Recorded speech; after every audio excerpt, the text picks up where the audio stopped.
오늘 또 저 모니터가 이렇게 또 작동이 또 안 되는 바람에 여러분 좀 찬양하는데 이제 가사를 몰라서 답답한 점이 또 아마 있었을 텐데, 그래도 우리 또 김호준 집사님 또 외에 우리 찬양팀이 그냥 얼마나 힘있게, 은혜롭게 강하게 찬양 인도를 하기, 우리 그냥 따라가니까 또 하나님의 은혜가 여전히 여성하게 임했습니다.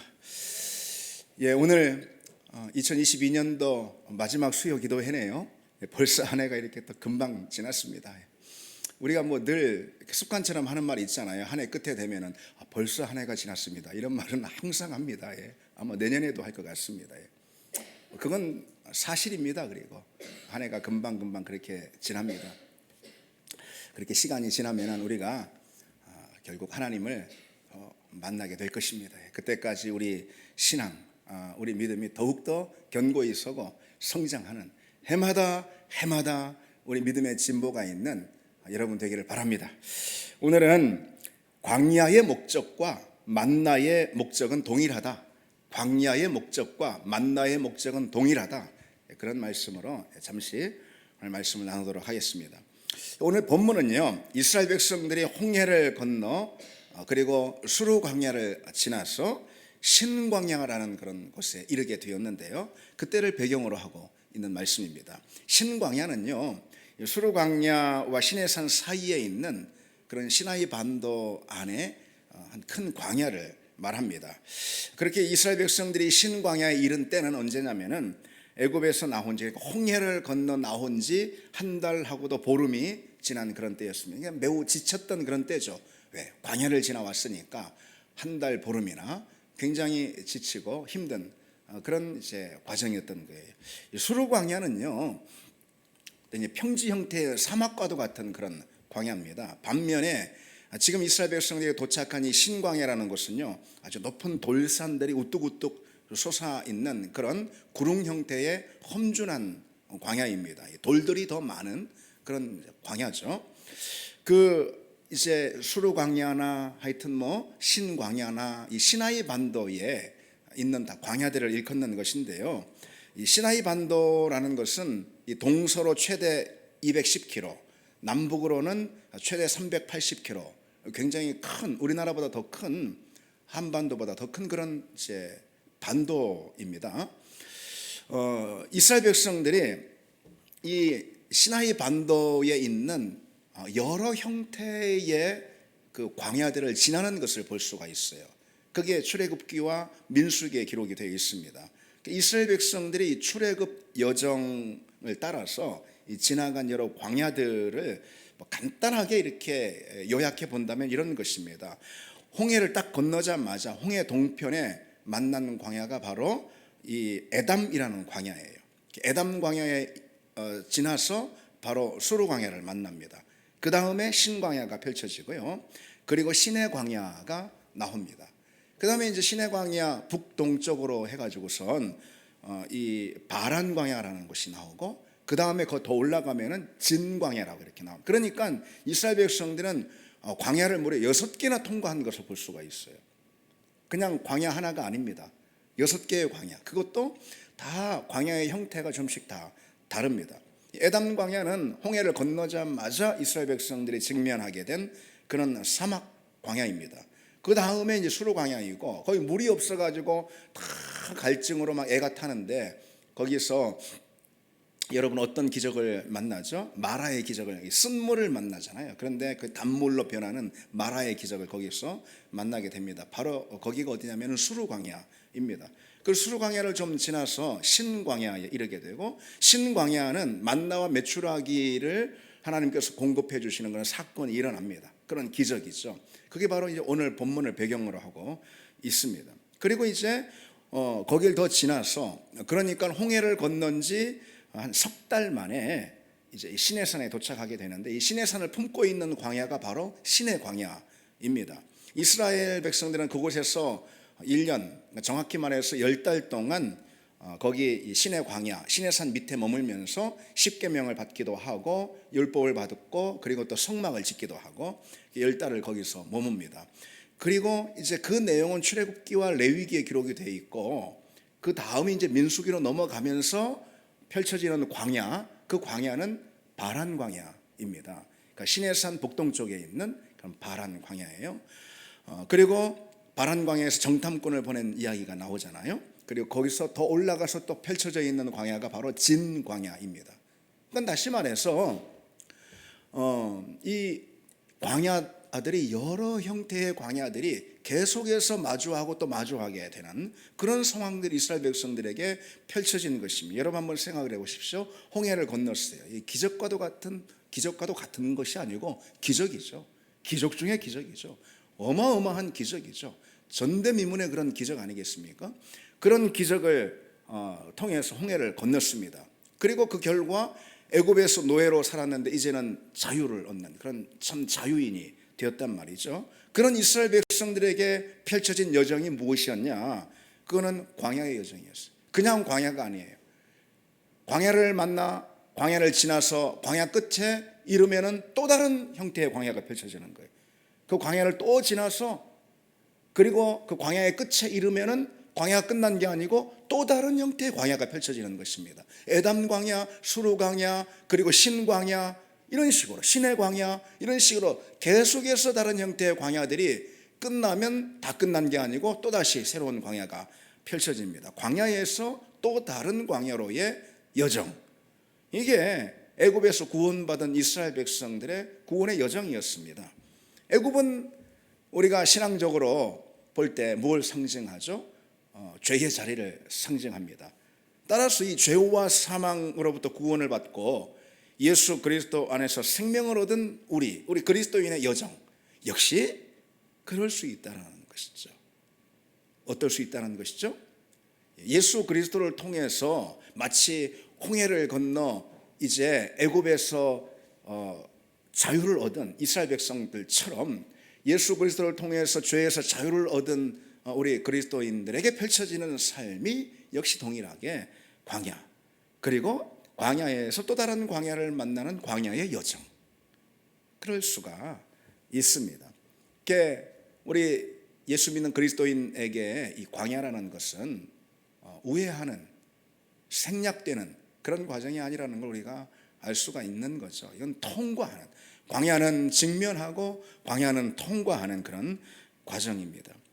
우리는 이로 인해서 우리는 좀 마음이 불편하기도 합니다. 왜 광야냐 이거죠. 홍해를 건넜으면, 다시 말해서 예수 그리스도를 통해서 우리가 참 자유를 얻고 생명을 얻게 되었으면은, 그러면 우리가 원하는 식의 어떤 그런 방식의 복이 주어지는 것이 아니고 왜 뜬금없이 광야냐 이렇게요. 왜 광야가 필요한가? 더군다나 인생의 광야를 만날 때, 게다가 그 광야 끝에 또 다른 더 거친 광야를 만나게 될 때 그런 의문들은 더 증폭이 될 수가 있는 거죠. 그런데 여러분, 광야가 어떤 곳인가를 한번 생각해 볼 필요가 있어요. 광야는 물이 없는 곳, 사방이 막힌 곳, 아무것도 할 수 없는 곳, 메마른 땅, 어떤 것도 공급받을 수 없는 그런 곳. 광야가 바로 그런 거잖아요. 사전적인 의미에서 현실적으로 볼 때 광야가 바로 그런 곳인데, 그런데 성경에서 보자면 광야가 어떤 곳인가? 광야는 꼭 그것만 있습니까? 광야의 성격은 그것으로만 규정이 됩니까? 그렇지 않죠. 광야가 어떤 곳인가? 이스라엘 백성들 출애굽 과정에서의 광야를 한번 보십시오. 이스라엘이 광야에서 경험한 것이 무엇이죠, 여러분? 한마디로 말해서 사건입니다. 사건. 전에 경험하지 못했던 사건. 광야가 아니면 경험하지 못할 만한 그런 사건. 어떤 사건이죠? 한마디로 말해서 하나님을 만난 사건입니다. 이스라엘 백성들에게 이 광야의 의미는 사건을 경험하는 곳입니다. 어떤 사건요? 하나님을 만나는 사건이죠. 하나님이 어디 계시냐? 거기 곧 광야에 계셨습니다.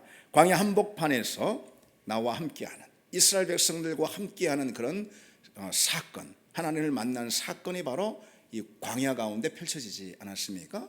그래서 이 광야라는 것은 이스라엘 백성들에게, 다시 말해서 믿음의 사람들에게, 하나님의 백성들에게 재정의가 되어야 하는 것이죠. 단순히 현실적으로 또는 사전적으로 의미하는 그런 광야, 거기에 그칠 수가 절대로 없는 것이죠. 그것은 광야가 아닙니다. 엄밀하게 성경에서 볼 때 광야가 아닌 거예요. 광야는 무엇이죠? 그것에 더해서 그런 자리에서 만난 하나님의 사건들, 그 사건들이 경험되는 것, 이게 바로 광야라는 거죠. 이스라엘 백성들에게 이 광야 생활은 그저 고통과 또 장애와 어려움과 시련과 불안과 두려움, 그런 것으로 기억되는 자리가 결코 아니라는 것입니다. 그렇습니다. 광야 생활은 시시때때로 하나님의 손길을 경험하는, 그것도 놀라운 방식으로, 뜻하지 않는 그런 방식으로 경험하는 그런 자리가 바로 광야였습니다.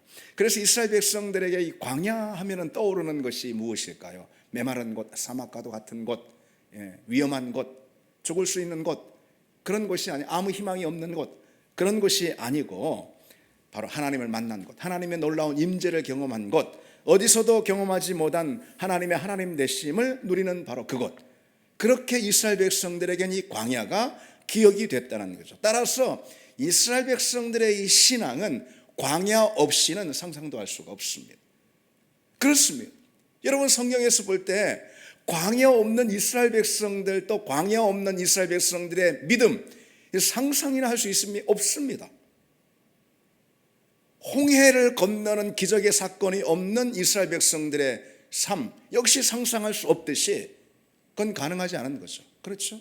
그렇듯이 광야 없는 이스라엘 백성들의 삶과 신앙 역시 상상할 수가 없는 것입니다. 이스라엘 백성들은 무엇이 만들었느냐? 광야. 사실 엄밀히 말해서 광야에서 만난 하나님의 손길, 그것이 이스라엘의 신앙을 만들었고 이스라엘의 신앙 고백을 만들었습니다. 출애굽기의 내용이 여러분 뭘까요? 이스라엘이 홍해의 기적을 통해서 애굽을 벗어나긴 했지만은 그만 광야를 만나는 바람에 죽도록 고생했다. 진창 고생했다. 여러분, 그런 내용은 물론 아니죠. 출애굽기는 이스라엘의 광야에서 만난 놀라운 하나님 체험에 대한 기록입니다. 이스라엘 백성들이 광야를 만나는 바람에 우리는 그 광야 한복판에서도 하나님의 하나님 되심에 선포되는 그 하나님의 역사를 말씀을 통해서 생생하게 경험하게 되는 것. 이스라엘 백성들이 광야를 만나는 바람에 반석에서 물이 터져나오게 하는 기적을 일으키는 하나님의 손길을 우리는 생생하게 말씀을 통해서 접하게 되는 것이죠. 이스라엘 백성들이 광야를 걷는 바람에, 정확히 말해서 하나님께서 이스라엘 백성들을 광야로 이끄신 탓에 우리는 구름기둥 불기둥 가운데 역사하는 하나님의 그 임재를 성경을 통해 생생하게 경험하게 되는 것입니다. 그래서 광야가 이스라엘 백성들을 빚었다, 이렇게 말할 수가 있는 거죠. 우리 신앙의 인생 역시 마찬가지입니다. 하나님의 하나님 되심을 경험하는 자리가 어디냐? 물론 광야 외에 어디라도 우리는 하나님의 하나님 되심을 경험합니다. 그러나 바로 이 광야에서 우리는 더욱더 분명하고 생생하게 하나님 체험을 하게 되는 것이고, 그 안에서 우리 신앙 고백이 다른 어디의 자리보다도 훨씬 더 귀하게, 값지게 신앙 고백이 만들어지는 법입니다. 그건 분명 여러분들도 그렇게 아마 신앙의 삶을 통해, 경험을 통해 고백하게 되리라 봅니다. 하나님의 백성들로 빚어지는 자리, 광야입니다. 그래서 하나님은 그분이 정말 사랑하는 자녀라면은 광야를 생략시켜 주거나 우회시켜 주시지 않습니다. 광야로 오히려 이끄십니다. 광야로 이끄시는 것이 내게 복이라. 아멘. 그 고백이 진정 우리에게 있어야 합니다. 하나님의 사람들이라면 그렇습니다. 우리는 그래서 광야 외에 다른 곳에서 만나지 못했던 그런 하나님의 사랑, 하나님의 능력, 하나님의 은혜, 하나님의 임재, 하나님의 철저한 인도하심, 그런 것들을 인생의 광야에서 만나고, 그때 우리가 만난 하나님에 대한 신앙 고백이 우리에게 점점 쌓여 나가게 되는 것이죠. 그것이 신앙의 성장 과정입니다. 이스라엘이 출애굽의 여정 가운데서 연거푸 만났던 광야. 그래서 하나님께서는 이스라엘 백성들에게 수르 광야를 주신 다음에, 선물이라는 표현은 좀 과할까요? 가능할까요? 수르 광야를 선물하신 다음에 다음 신광야를 또 선물하십니다.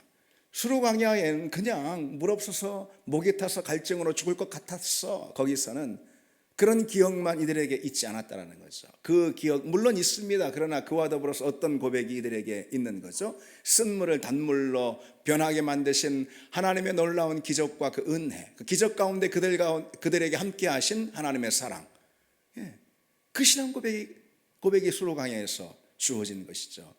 그런데 그것으로 이스라엘 백성들 신앙 고백을 끝으로 삼길 원치 않았기 때문에 하나님은 더 많은 신앙 고백을 하나님은 원하셨기 때문에 바로 뭐가 필요했던 것이죠? 또 다른 광야, 신광야가 필요했던 것입니다. 수로 광야 끝에서 이들은 신광야의 처음을 만나게 되는 것이죠. 이 신광야에서 오늘 우리가 보듯이 만나를 먹는 그런 하나님의 은혜를 경험합니다. 어쨌든 우리 인생 가운데 우리가 원치 않는 불청객 같은 광야를 만났을 때 우리는 이런 고백이 있어야 합니다. 하나님의 인도하심이 내게 있구나. 아멘. 우리는 광야를 만났을 때 금방 수로 광야를 지났는데 다시 또 신광야, 원치 않는 광야를 만나게 될 때 우리는 그로 인해서 절망하고 낙심하고 불평하는 것이 아니고 하나님의 은혜가 나를 초대하는구나. 더 큰 하나님의 은혜로 내가 인도되는구나. 과연 하나님이 나를 사랑하시는구나. 이 고백이 우리에게 주어지길 바랍니다. 여러분 2023년도에 무엇을 기대하십니까? 광야가 있을 것입니다. 그렇게 기대 안 하셔도 괜찮습니다. 그래도 하나님이 다 마련해 놓으셨습니다. 여러분 올해 돌아보실 때 2022년도 돌아보실 때 여러분이 그래도 이만희 나와서 이 추운 저녁 기도한다고 나왔잖아요. 우리가 직장에서 종전걸음으로 달려와서 그래도 기도한다고 나오고 하나님 은혜 찬양한다고 나오고 그랬잖아요. 무엇이 우리를 이런 신앙 고백의 자리로 이끌었을까요? 하나님이 우리에게 때때로 주신 인생의 광야였을 것입니다. 광야 없이도 과연 우리가 이 자리에 나와서 하나님 찬양하고 예배하고 이 시간에 뜨겁게 기도하고 그런 사람이 될까요? 사실 저는 그러긴 어렵다고 봅니다. 우리를 이만한 신앙의 자리로 그래도 이끄는 것은 하나님이 우리에게 때때로 우리에게 주시는, 그래서 물론 그로 인해서 막 영낭망해서 좌절에 완전히 신앙이 미끄러질 정도는 아니고 늘 이렇게 세워주실 수 있는 그런 광야를 우리가 때때로 만남으로 그래도 우리가 이만한 신앙의 자리로 서고 하나님 기뻐하시는 자녀들로 예배하게 되는 줄 믿습니다. 그래서 우리는 알아차려야 한다는 거죠. 무엇을요? 광야에서 광야로 이끄는 그 하나님의 손길이 과연 우리를 향한 하나님의 사랑이고 우리를 향한 하나님의 관심이다라는 것을 우리가 알아야 한다는 것입니다. 여러분 신앙은 이론이 아닙니다. 신앙은 사건입니다. 하나님은 설명되어지는 분이 아닙니다. 설명하면 이해할 수 있는 그 하나님이야 그런 게 아닙니다. 하나님은 만나야 하는 분, 하나님은 체험하는 분, 하나님은 경험하는 그런 분입니다. 신앙생활이란 이러한 것이야 이렇게 설명해 준다고 우리 하나님을 아는 것이 아닙니다. 하나님은 사건으로 경험되는 그런 분이죠. 신학과 성경 공부를 하나님을 알 수 있지 않다라는 그런 이야기입니다. 하나님은 내가 만나야 할 인격입니다. 그분을 인격으로 만나는 것, 그것이 믿음이고 그분을 인격으로 만나는 가장 중요한 터전이 자리가 어디냐? 바로 광야인 것이죠. 하나님은 우리가 보통 말씀으로 만납니다. 하나님 우리 눈에 보이고 손으로 만질 수 있는 그런 분이 아니잖아요.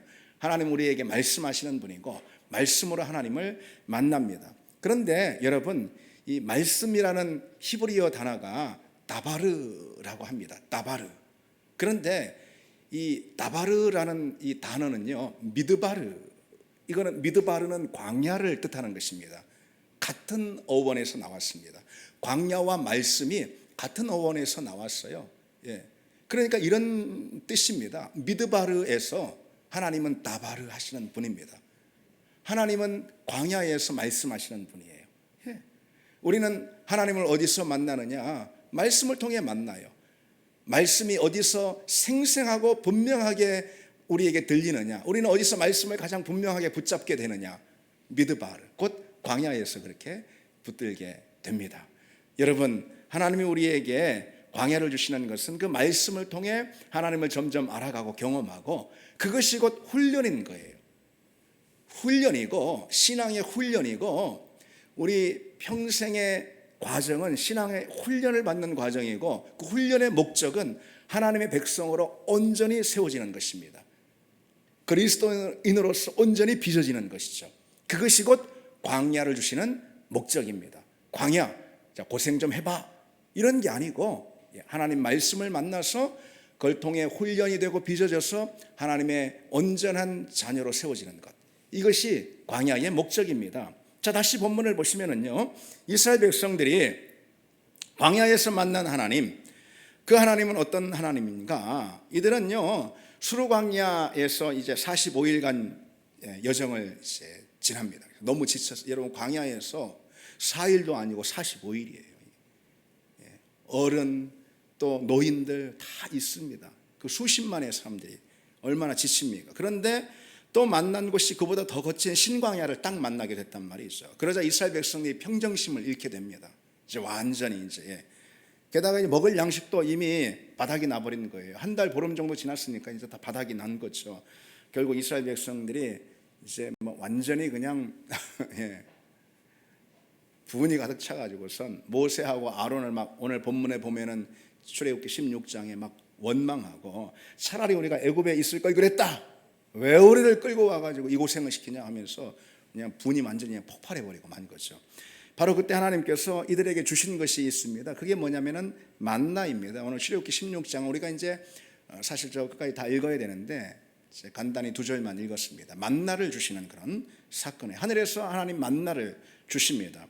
이스라엘이 이 만나를 처음 만났을 때 있잖아요, 매우 신기해서 놀랬어요. 뭐 그럴만도 하죠. 처음 보는 거예요. 매우 신기해서 놀랍니다. 그래서 이 만나의 이 이름 본 뜻이 이것이 무엇이냐예요. 이게 만나의 뜻이에요. 만나, 이게 뭐냐, 이것이 무엇이냐, 이런 뜻입니다. 너무 놀라가지고 어쨌든 이들은 만나에 매우 만족했습니다. 그것이 이제 꿀 섞은 과자 맛이 났기 때문이죠. 그런데 이스라엘 백성들이 먹을 것이 떨어진 이 광야에서 공급받은 그 만나의 기적, 만나의 사건에서요, 이 중요한 게 있어요. 단순히 이스라엘 백성들이 먹을 것이 떨어졌을 때 만나의 공급을 기적적으로 받았다, 여기에 어떤 메시지가 있는 게 아니라는 것이죠. 이들이 이제 더 이상 먹을 걱정하지 않아도 된다, 거기에 이 본문의 핵심 의미가 있는 게 아닙니다. 그보다는 그처럼 기적을 베푸신 하나님의 목적과 의도가 더 오늘 본문에서는 중요합니다. 만나를 공급해 주신 하나님의 그 기적의 목적이 있다, 이 말이죠. 그 목적이 무엇일까요? 한마디로 아까하고 똑같아요. 이스라엘 백성들을 훈련하시는 것이 목적입니다. 단순히 먹이는 것이 목적이 아니에요. 이스라엘 백성들을 믿음으로 훈련하는 것이 하나님의 본 뜻이고 그것이 목적입니다. 그래서 오늘 본문에 보면은 이같이 하여 그들이 내 율법을 준행하나 아니하나 내가 시험하리라 라고 이렇게 기록하고 있는데, 여기서 시험한다라는 것은 다른 뜻이 아니고 훈련하리라, 이런 뜻입니다. 이스라엘 백성들은 온전한 하나님의 백성으로, 하나님이 원하시는 거룩한 하나님의 백성으로서 훈련을 받는 과정, 이것이 만나를 먹는 과정 가운데도 담겨 있었다라는 거죠. 그 점이 중요합니다. 그럼 훈련의 내용이 뭘까요? 오늘 말씀 보면은요, 이스라엘이 만나를 거둘 때 준행해야 될 여러 사항들이 있습니다. 이게 16장에 쭉 나옵니다. 제가 말씀을 드리겠습니다. 그냥 들으시면 되겠습니다. 이제 만나를 주시는데 그냥 주시지 않아요. 이스라엘 백성들이 우리가 배고프니까 기적처럼 홍해를 가르치는 그 하나님이 어떤 기적은 우리에게 주실 수 없을까? 만나라는 특별한 음식을 하늘에서 내려주셨다. 우리가 배불리 먹게 되었다. 더 이상 굶주림에서 우리는 면하게 되었다. 이렇게 생각할 수가 있는데 사실 그것이 목적이 아니라는 것이죠. 하나님의 더 주된 목적은 무엇이냐면, 첫 번째로 이 만나를 주신 목적의 이 훈련의 내용이 뭐냐면요, 만나는 안식일에는 내리지 않았어요. 그래서 안식일 전날에 이틀분을 거둬들여야 했습니다. 광야에 나가가지고. 25절에 보면은요, 오늘은 여호와의 안식일인즉 오늘은 너희가 들에서 그것을 얻지 못하리라, 만나를 얻지 못하리라, 이렇게 말씀하시네요. 이게 어떤 훈련이냐면 신앙 훈련인 거예요. 하나님이 나의 주이시고 하나님이 창조주가 되시고 하나님이 만물의 운행자가 되신다라는 이 신앙 고백을 훈련하는 그 훈련을, 만나를 거둬들이는 그런 과정 가운데 하나님이 주신 것입니다. 그냥 아무 때나 나가서 배고픈 만나를 거둬들이면 되는 거잖아요. 그러지 않았다라는 거죠. 안식일에는 만나가 내리지 않아. 그러니 안식일 전날 이틀분을 모아드려야 돼, 이렇게 말씀하시네요. 안식일에는 창조주 하나님, 공급자 하나님의 명령대로 안식하는 거란 말이죠. 아무것도 거둬들이지 않고 자기 육신을 위해서 뭔가 공급받을 무엇을 채우지 않는 거예요. 자기 육신을 위한 어떤 행위도 하지 않는 것입니다. 내일 굶을 수도 있는데, 내일 혹 아무것도 없으면 어떻게 해요? 그러나 안식일에는 아무것도 거두지 말라 하셨으니 무엇이 들에 만나가 잔뜩 있다 하더라도 안식일에는 나가지 않는 것입니다. 그 하나님의 훈련인 것이죠. 하나님의 백성들은 안식일을 지키라는 이제 십계명이 나중에 나오지 않습니까? 그게 하나님의 백성인 거죠. 안식일을 지키는 훈련을 만나를 주시는 과정 가운데 하고 계시는 거예요. 단순히 안식일을 지키는 것이 아니고, 안식일을 지킨다라는 것은 이들이 하나님의 백성이 되어간다는 걸 말하는 것이죠. 그걸 훈련시키는 것, 이것을 만나를 거두는 과정 가운데 주셨다 이 말이죠. 하나님이 공급하신다, 이런 뜻입니다. 안식일의 주인 창조주 하나님, 그리고 우리 인생의 주인 그 하나님이 모든 것을 공급하신다. 하나님이 주권자다. 하나님이 창조주이시다. 하나님이 너희를 책임지고 계신다. 그러니 안식일에는 오직 하나님께만 예배하라. 그 하나님께 주목하라. 그 하나님만 바라봐라. 그 하나님께 모든 것을 맡겨드려라. 이런 것입니다. 안식일에는 침묵하라. 안식일에는 움직이지 마라. 그러면은 안식일 가운데 하나님을 예배한 그 예배의 모습을 보고, 그리고 하나님이 다음 날 채워주신다, 이런 뜻입니다. 그러니까 하나님만 믿고 하나님만 붙들라, 이런 것이죠.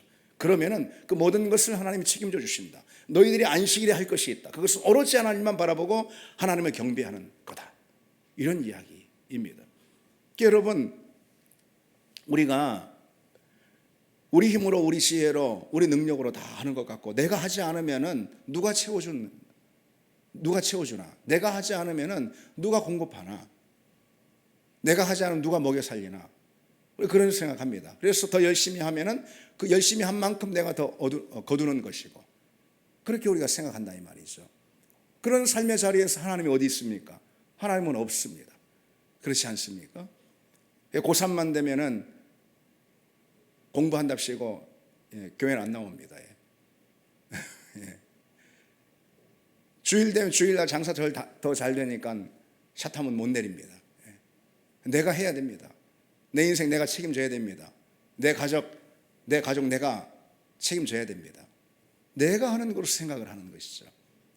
근데 오늘 주님 분명히 말씀하시길, 안식일엔 모든 것 거두는 것을 그쳐라. 하나님만 바라보고 하나님 말씀대로 순종해 하나님만 예배하라. 그러면 다 책임지신다. 이거 아니겠습니까? 이스라엘 백성들이 그것을 그렇게 준행합니다. 그랬더니 어떻게 하죠? 그 다음날 만나가 내립니다. 그 다음날 만나가 내립니다. 안식일에 온전히 하나님 예배했더니 하나님 다른 모든 날들을 책임져 주십니다. 그렇게 이스라엘 백성들은 훈련을 받는 거죠. 그저 만나가 내리고 안식일에 내리지 않는 그런 것이 아니고, 안식일에 하나님을 예배했더니 다른 모든 날 만나로 채워주시더라. 하나님 그거를 훈련하셨던 것, 이게 바로 만나의 공급 가운데 하나님이 주신 훈련의 내용입니다. 두 번째로 또 어떤 훈련의 내용이 있을까요? 만나를 다음 날까지 남겨두지 말라 그랬습니다. 만나를 거둬들였습니다. 그런데 이만큼 거둬들였어요. 그런데 오늘 먹고 내일이 걱정돼. 내일 만나 안 되면 어떻게 하지? 내일 광야로 나갔는데 만나를 못 찾으면 어떻게 하지? 그럼 내일부터 굶는 거 아닌가? 그게 만나를 이만큼 더 많이 걷어가지고선 남겨놓습니다. 이것은 유비무환이 아닌 거예요. 다음 날을 준비하는, 미리 대비하는 그런 지혜도 아닙니다. 오히려 다음 날을 염려하고 걱정하는 그런 불신인 것이죠. 다음 날도 정말 오늘처럼 하나님께서 만나를 주실 것인가라는 하나님에 대한 의심이죠. 반드시 날마다 만나를 공급해 주시겠다라는 하나님의 그 약속이 있는데, 그 약속에 대한 의심, 그것 때문에 실제로 이스라엘 백성들 가운데 많은 경우 자기가 거둬들인 그 만나를 다음 날 준비하기 위해 남겨놓은 그런 경우가 있었습니다. 어떻게 됐을까요? 그 만나는 다 썩었다고, 그렇게 썩어버리고 말았다고 기록하고 있습니다. 이 무엇을 말해주는 것이죠?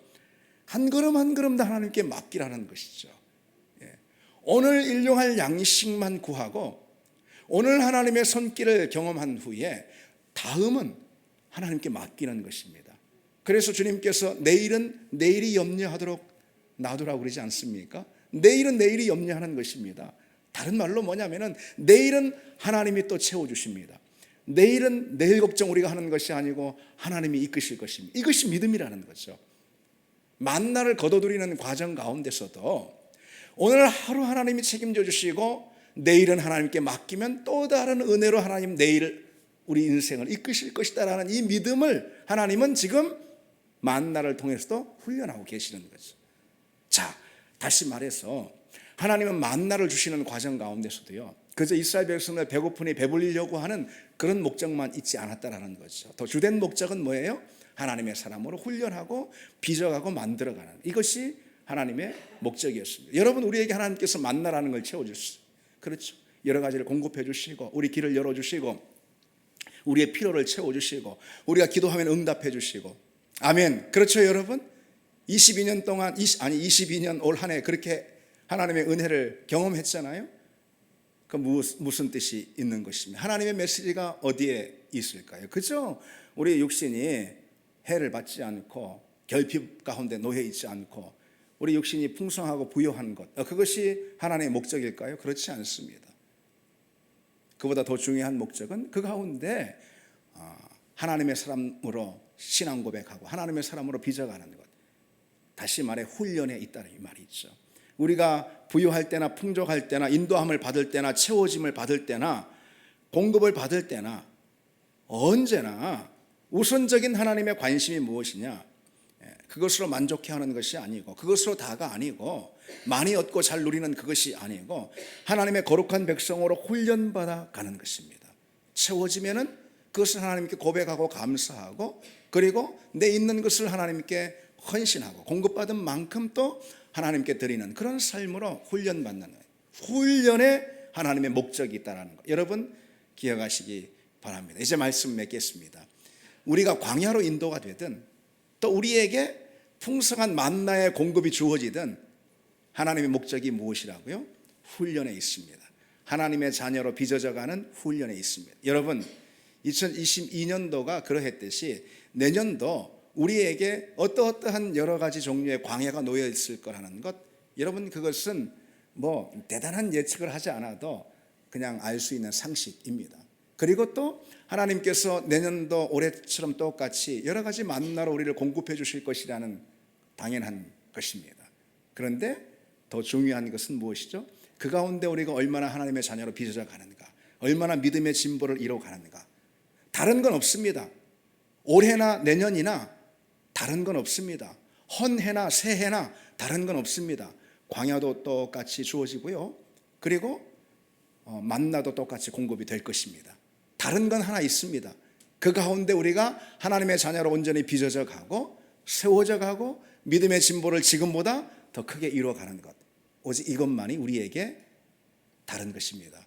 그것을 구하는 여러분 되기를 바랍니다. 우리 같이 이 찬양 드리겠습니다. 아까 우리 부른 찬양 또 부르시죠? 예.